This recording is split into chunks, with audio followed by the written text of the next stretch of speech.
Hello, everyone. This is Dr. Wakins. I hope this finds you well.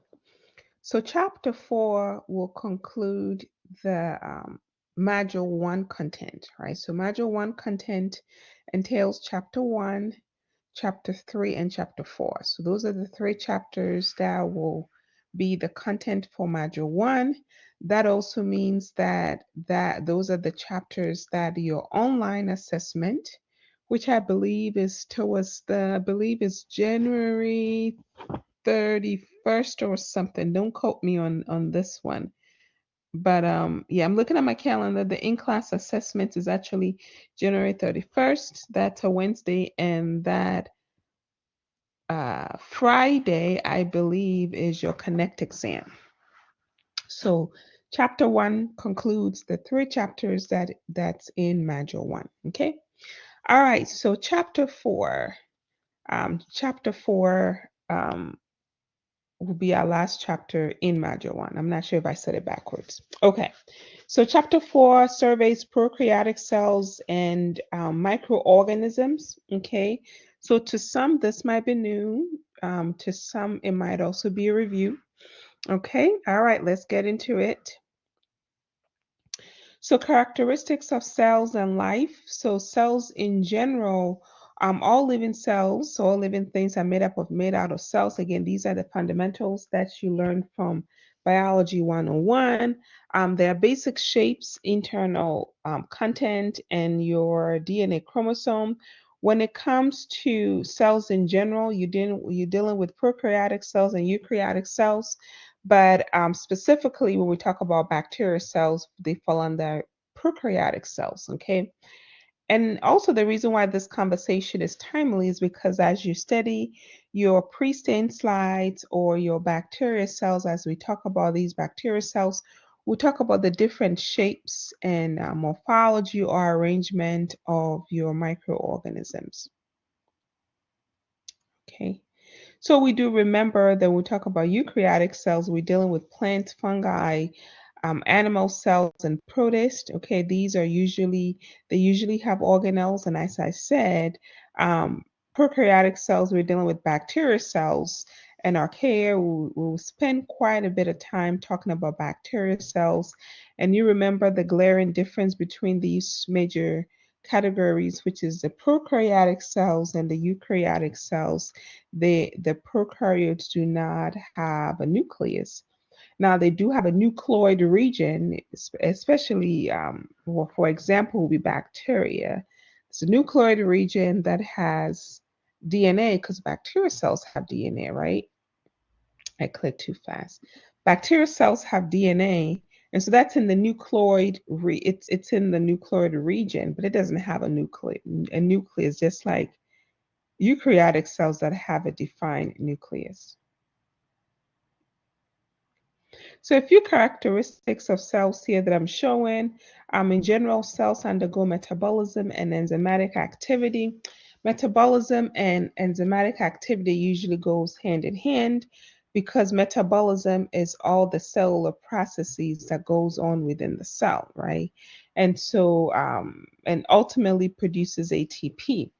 All of this entails enzymes, substrates, and we'll talk a bit about enzymes, substrates, and what this reaction entails in slides or in chapters yet to come. Bacterial cells reproduce, they have hereditary information, and so that's your genetic information. Cells grow and develop, so either mammalian cell lines or eukaryotic cells can go through differentiation. So specifically, what I want you to remember here is to think about the characteristics of cells. In general, they have the ability to produce, they have hereditary information, they can grow and develop. They are responsive to stimuli around them. They're able to move things in and out of the cell that ultimately contributes to their growth. And they undergo metabolic activity, which also entails the function of enzymatic reaction.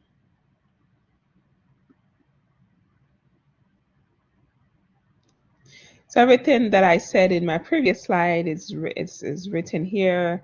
Cells in general can reproduce. They have hereditary information. They're able to grow and develop. Metabolism is definitely inevitable when it comes to cells. Cells are able to respond to stimuli, things in the environment. And cells support protection and storage mechanisms as sometimes present in some types of cells. And ultimately, they have a mechanism to transport nutrients and waste in and out of the cell. So all of this that I just talked about, viruses can do some of this. So viruses don't have um, they have very little, if at all, of the things it needs for metabolism. So remember, we talked about viruses are obligate intracellular parasites. They have to get inside of a living host cell in order for them to use the host cell machinery for it to grow, right? And so all of this that we're talking about, a cell has a mechanism of doing that. But virus by itself can't do it unless it's inside of a host cell and it uses a host cell machinery to even reproduce itself and to go through any metabolic activity. So structure of bacterial cell that you should definitely familiarize yourself with, and you definitely will with time. Will all of this you would know by the end of the semester what it does, how it contributes to pathogenicity, and there goes the word that I shared with you the last time, and how it contributes to pathogenicity, its virulence factors, and also how it contributes to its establishing a disease. And so all these parts of the bacteria cell you should know. Okay, so we will start from the external structure going in. External structure going in, you have your structure that supports motility when it comes to bacterial cells. So the motility structures or structures that support motility, you are talking about flagella or axial filament, right? These support motility.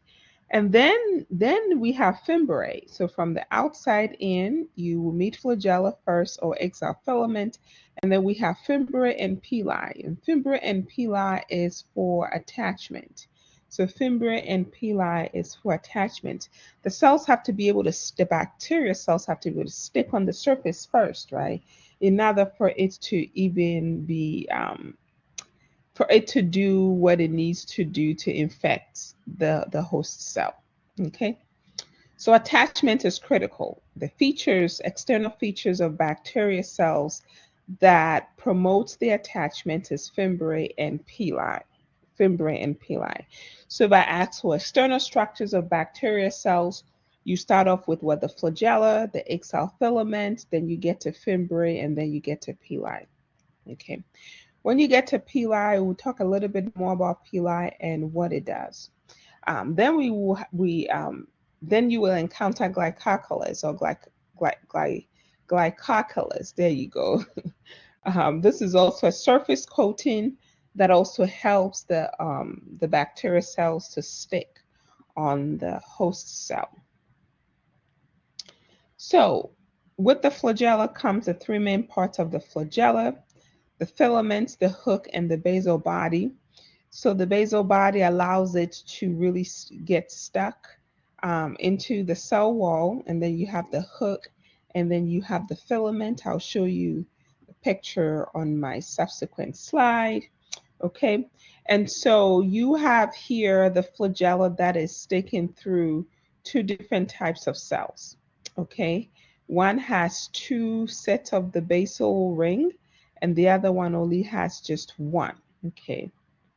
And then based on the cell wall properties, I can tell, if you could see my mouse, this here is gram positive because they have a very thick cell wall. So if you look at the labeling where it says cell wall, because it's very thick, we have it's gram positive. Gram positives have a very thick peptidoglycan layer.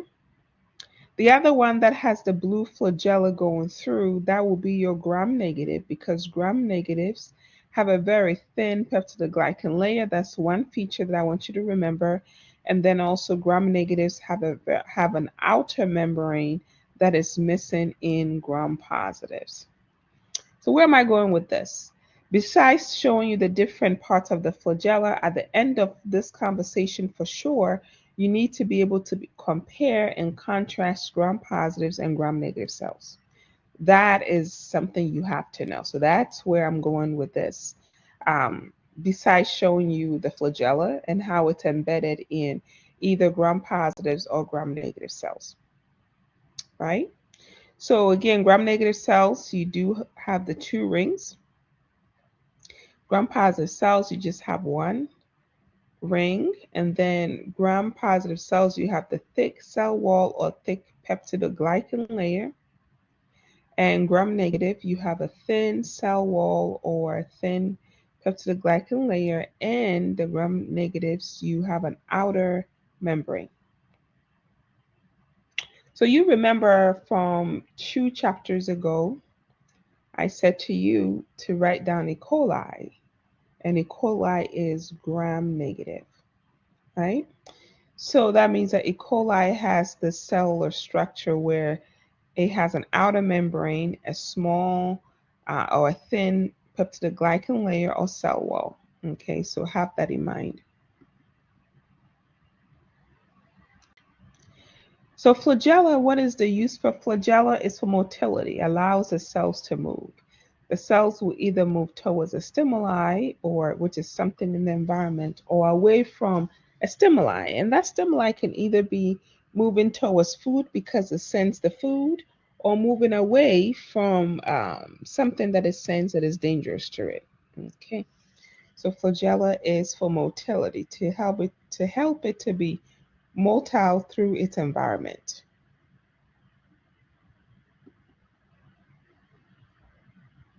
There are different arrangement and distribution of flagella. You have monotrichous, lymphotrichous, amphitrichous, and peritrichous. Okay, so monotrichous, you are dealing with a flagella or flagellum on one end of the cell. With lymphotrichous, you have flagella on the left end and the other on the right end of the cell. Amphitrichous, oh no, I take that back. Lymphotrichous, you have a bunch of flagellum at one end of the cell, bacterial cell. If it's amphitrichous, you have one on either end of the cell. And then peritrichous, just like peripheral, you have flagella dispersed around the surface of the cell. Okay, so again, the 4 different arrangements: monotrichous, lymphotrichous, amphitrichous, and peritrichous. Monotrichous is one flagellum at one end. Lymphotrichous is a collection at one end. Amphitrichous is one on either end, and peritrichous is dispersed over the surface. Okay. So this ultimately guides the bacteria into the direction that it allows it to respond to the stimuli in the environment. Okay. So this is showing you a bacterial cell with one flagellum on one end, right? So that would be monotrichous. This is what? Lymphotrichous. Okay. Here, this would be amphitrichous, right? Because you have it on either end. And there you go with your peritrichous, which is all over. Okay, so why is this even relevant? Remember, I always go back to your unknown. Okay, so as we investigate this unknown of yours, that's a real unknown, we will be learning about the features of your organism. If we get to a point of discovering it, then we can look it up, do some research to see what kind of features your organism has. Knowing the features we can learn at the end, or some of our biochemical tests that we'll do, will help us gather information about some of the features of your organism, as well as its metabolic preference. So a particular test that we will do will allow us to learn about how motile your organism is, right? So remember, we just talked about the external structures that contributes to motility is what? Flagella. So if you said flagella, that's great. So flagella, or what's the other one? The axile filament, right? And so we have a test that shows motility. So it tells you, it allows you to know whether your organism is motile or not. Okay. And then most of the tests will teach us about the metabolic preference or the enzyme profile of your organism. So fimbriae, we talked about fimbriae would be for adhesion, right? Fimbriae and pili will be for adhesion. It allows it to adhere to cells and surfaces. It looks like some kind of hair-like bristle, right, emerging from the surface, and it's very thin and fine. It's not as long as a flagella. Pili, I mentioned to you that we'll talk about it. So pili is very, very helpful. Although we can say pili helps with adhesion as well, I want you to connect pili to conjugation. So pili allows, see this, if you can see my mouse, this is showing a pili. It allows bacteria 1 and bacteria 2 to hook together and to come into close proximity. And then it promotes the transfer of DNA from bacteria X to bacteria Y. So why is this important? It's important because the DNA that can be transferred could be a plasmid, okay? So what's a plasmid?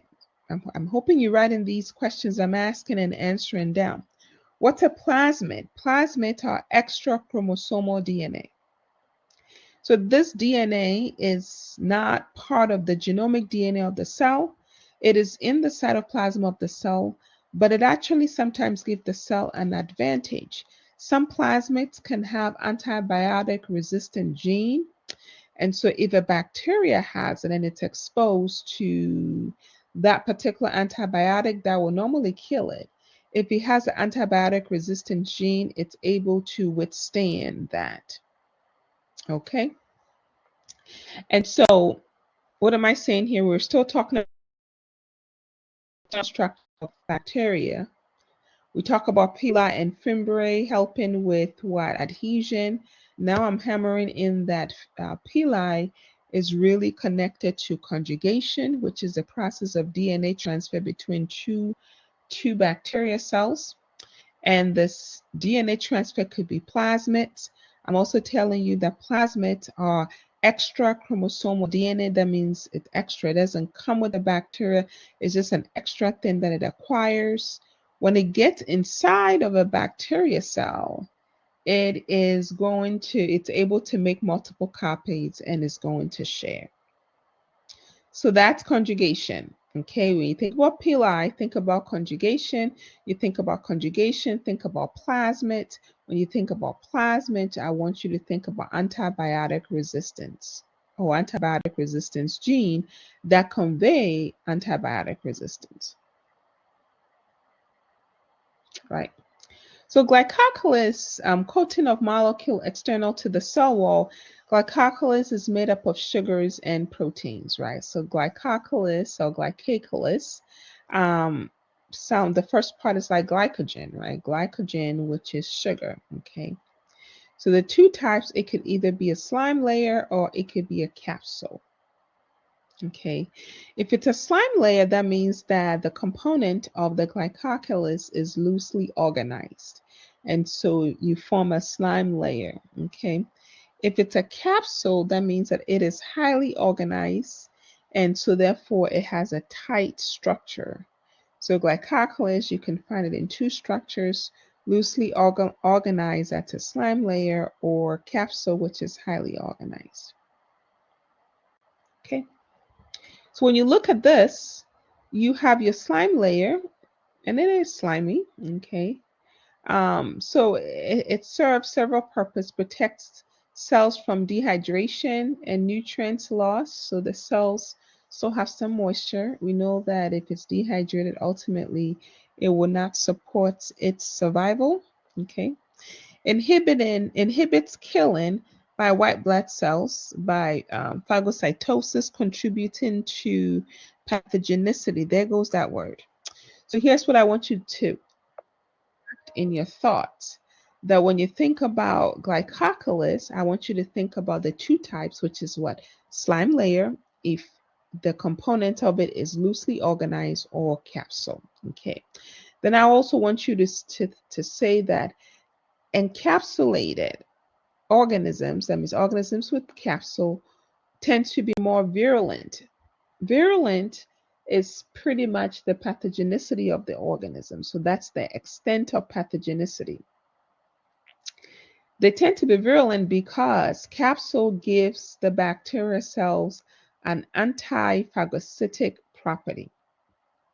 I'm going to say it again. Capsules give the bacteria cells an anti-phagocytic property. Okay, so that means that if the bacteria is encapsulated, it's not able to be engulfed by the red blood cells to be destroyed. That's why it makes that particular bacteria dangerous, because it cannot be destroyed. So we say that the bacteria is virulent. That means it's more pathogenic. Okay. All these features, all this gives the bacteria cell a sticky surface. So if it's sticky, it's able to stick it's able to stick to each other and on surfaces. When bacteria cells stick to each other, they form a very tight network that we call biofilms. So a lot of vocabulary words are being used in this particular chapter. I hope you are paying attention to this. So what are biofilms? Biofilms are aggregate of bacteria cells. Bacteria cells sticking together, staying put in that environment. They are so tight that disinfectant cannot penetrate through. I'll give you an example of a biofilm, very common example that you might not have considered. So plaques between our teeth or our biofilms. You go to the dental hygienic and they are cleaning your teeth. That thing that they're scraping off, that's a biofilm, aggregate of bacteria cells. And these bacteria cells produce a polysaccharide matrix, which is made up of sugar, that creates like a cement that allows them to stick to your surface, or in between, to stick to the surface of your teeth and in between, so that they stay so hard that you have to go to the dental hygienist for them to use the equipment to pry off the biofilm, right? That's why you can't wash away plaques, because it's stuck. It started with biofilm, and these bacteria cells produce a polysaccharide matrix. Don't forget that creates a cemented texture that allows them to stay put on surfaces that you cannot easily pry them off. Okay. So functions of glycocalysis, colonies with and without glycocalysis, as I said to you earlier, if it has a capsule, it gives it an anti-phagocytic properties. If it does not have a capsule, it doesn't have that, right? And you can tell the colonies that are encapsulated, their texture look different than the ones that are not. Okay, there goes my duck. Pause. Review your notes. What's the big picture?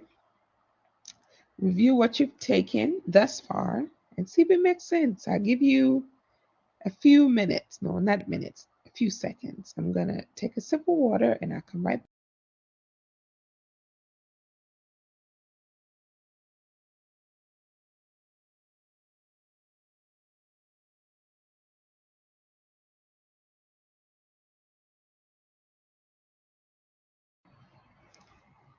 Okay, let's continue.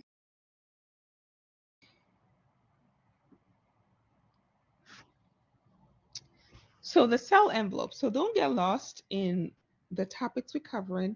Remember, we're still dealing with the bacteria cell, and we're going from the outside in, right? We just finished the external structures. So that means from the external structures, you would meet the cell envelope.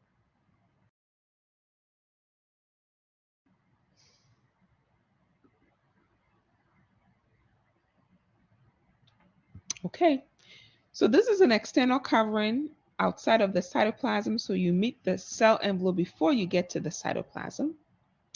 It helps to maintain the integrity of the cell, so it keeps things together. So the two categories of cells I want you to have in mind is gram-positive and gram-negative cells. So I already told you about one type of gram-negative cell, which is E. coli. And then we'll talk about gram-positive cells in the lab. I'll list a few and we'll discuss that. And some you might even get to see it. Okay, so gram-positive bacteria and gram-negative bacteria. What stands out with the gram-positive bacteria is that they have a very thick peptidoglycan layer. So that's the one I showed you. And then gram-negative bacteria, they have a thin peptidoglycan layer and an outer covering. Okay.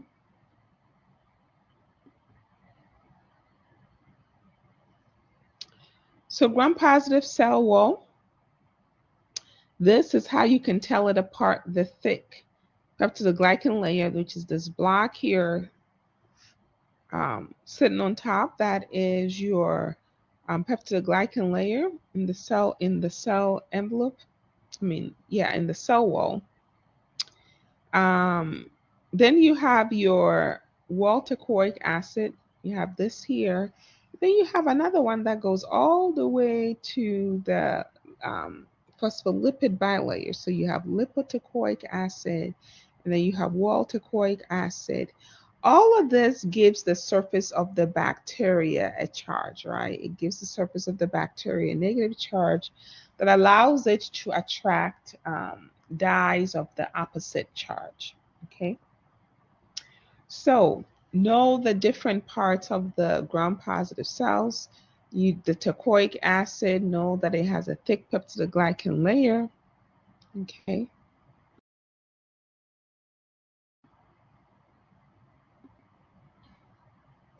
Compare that with gram-negative bacteria cell wall. You can tell that it has quite a few things. Gram-negatives have quite a few things that gram-positives do not have. Okay. So first, a very glaring difference is that the gram-negatives have a very thin peptidoglycan layer. They also have an outer membrane. I hope you're listing these things down.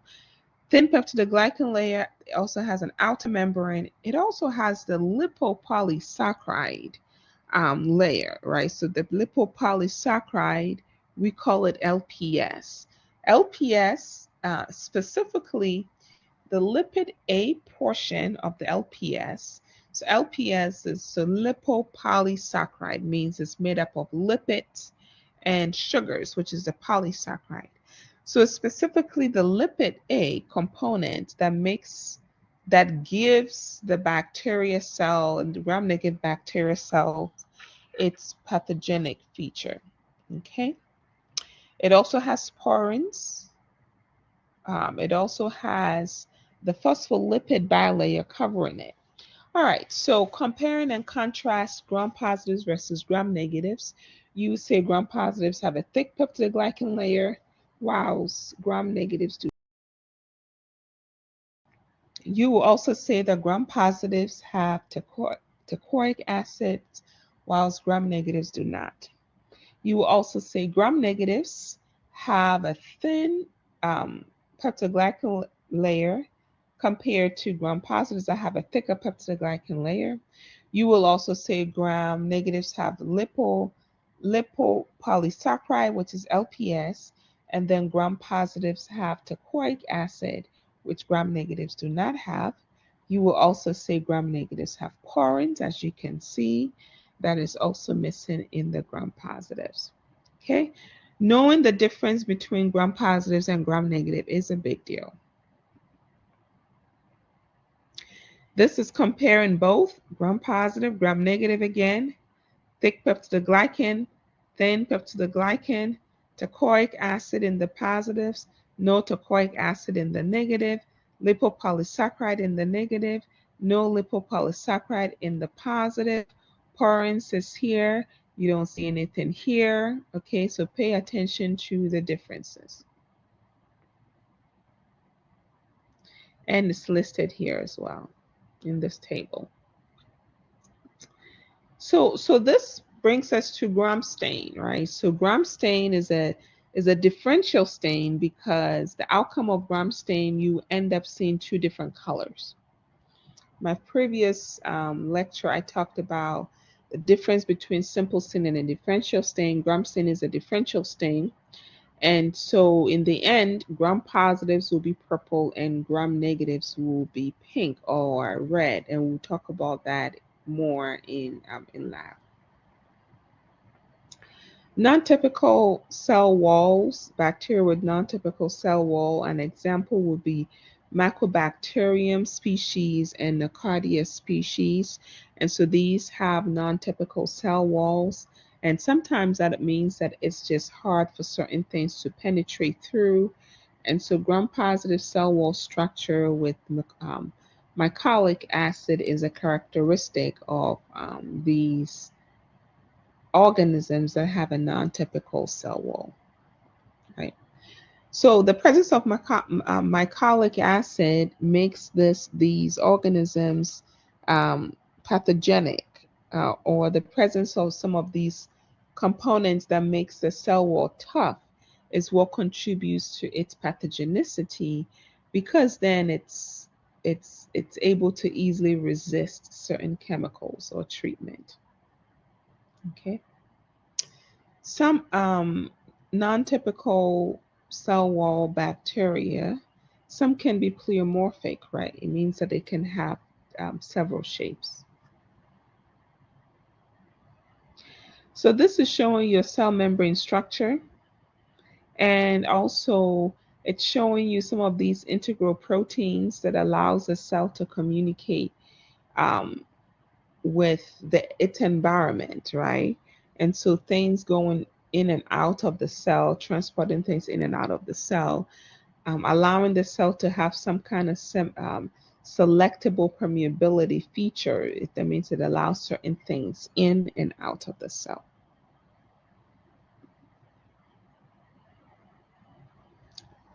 So as I mentioned, bacterial cells don't have a nucleus, but there's a nucleoid region. I want you to remember, you should circle circular. Bacterial cells have a single circular double-stranded DNA, right? So it's a very loose single structure, single strand, double-stranded DNA molecule. Okay, so it's just a single DNA, but it's a double-stranded DNA molecule. Inside of the cell has plasmids. Remember, we talked about plasmids are extracellular DNA, and what could be essential about plasmids is the fact that it could convey antibiotic resistant properties to the cell that contains the plasmid. And so during conjugation, if bacteria X makes 100 copies of this plasmid, if it gets to bacteria Y, it's able to transfer a few copies to bacteria Y, and now bacteria Y will also have that antibiotic resistance. Ribosomes is important to know. Knowing the difference between eukaryotic ribosomes versus prokaryotic ribosome is critical in helping us to understand even antibiotic treatment. Okay, so knowing the bacteria ribosomal subunits, that's also important. Okay, so now we're getting into the internal structures. Some bacterial cells, or some cells, have inclusions or granules, and so I call these the intracellular pockets. of the cell, right? It allows the cells to store certain things so that it's able to use at a later date. Some bacterial cells are able to form endospores, right? Example of bacterial cells that form endospores, you have your Clostridium and Bacillus species, okay? And endospores are formed as a result of sporulation, right? Endospores are formed as a result of sporulation, okay? We talk about vegetative cells. This is when the cells are metabolically active and they are growing. However, when they get to an environment where the stress, nutritional stress, and the cell has the ability to form endospores, it's able to form endospores, and the formation of the endospores allows them to live or thrive in a harsh environment that will normally kill vegetative cells.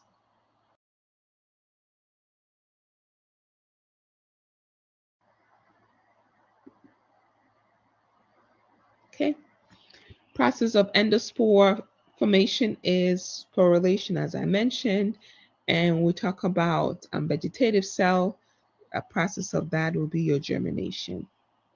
So if I didn't say this, let me say now that I'm thinking about it, that bacterial cells um, multiply via a process called binary fission. So I want you to write that down, right? So binary fission is the process by which bacterial cells multiply, divide, and grow. You remember eukaryotic cells, we have mitosis and meiosis if it's sex cell or somatic cells. But in bacterial cells, you are dealing with binary fission. Sporulation, I don't expect you to memorize the details of sporulation. Knowing that sporulation leads to endospore formation is great. And also knowing that sporulation is triggered by stress in the environment. It could be nutritional stress, and endospore formation happens as a coping mechanism for the cells to survive its environment. All right, so bacterial shapes, arrangement, and sizes. This conversation is very critical. Again, because you see it slides in labs showing different shapes of bacteria, and we are hoping that some of you, your unknowns, will have very interesting shapes as well. So some of the common typical shapes of bacteria cells could be coccus, which is spherical shaped cells. The plural is cocci or cocci. Then we have bacillus, which is rod-shaped cell. The plural is bacilli. So when you have coccobacillus, that means spherical shaped cell that's kind of mixed with rod-shaped cells. So it looks like circle, but not really, but then also it looks like rod. So they are under the coccobacillus, and they are under the bacillus. And under bacillus, we have vibrio, that is like a gentle curve of a rod, and it also looks like a comma to me. Then we have spirillum, where you have your spirochete, okay? But the very most of the well, then again, you have your unknown. Now, let me take back a statement I'm going to make. But commonly, you would see spherical shaped bacteria cells, as well as it's common to see coccus, cocci, or bacilli.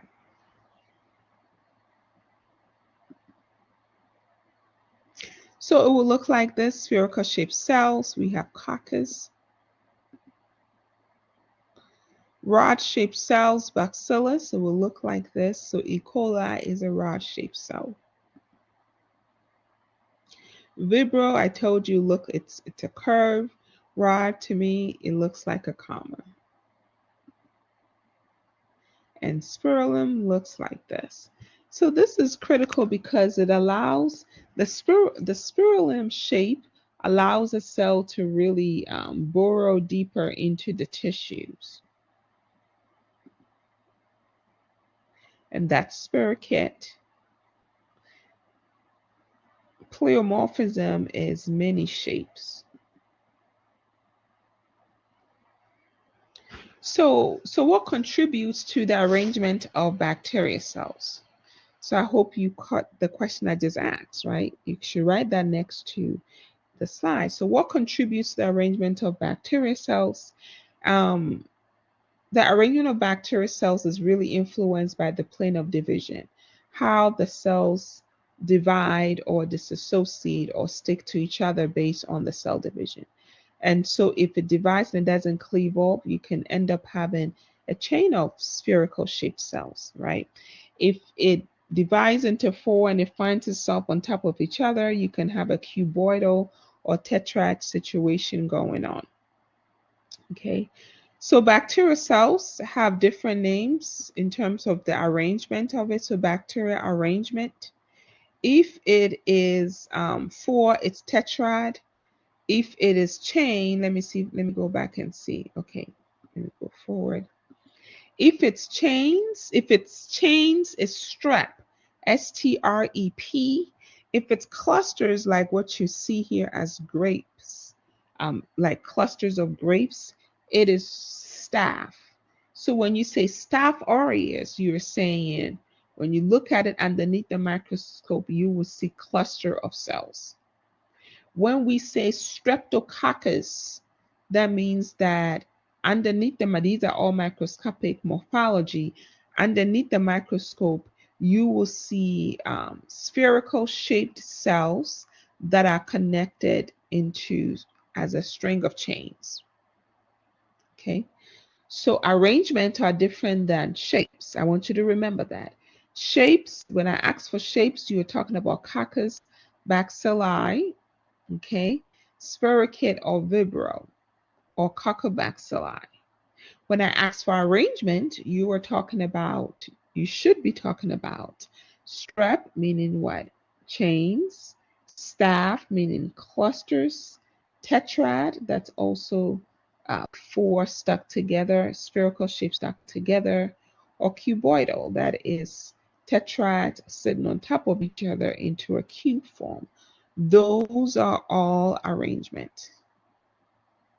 Okay. So I didn't realize this is my last slide, huh? Okay, well, looks like I've come to the end of my slides. So what's the big picture of this lecture? We talked about the different features of bacteria cells. We talked about gram-positives, gram-negative. We talked about the differences. And then also we talked about structures of bacteria cells from the outside going in and how they contribute to its pathogenicity. Okay, that's a lot of talking. All right. Well, until next time, take care and bye for now. And this will conclude Module 1. All right, take care. Bye for now.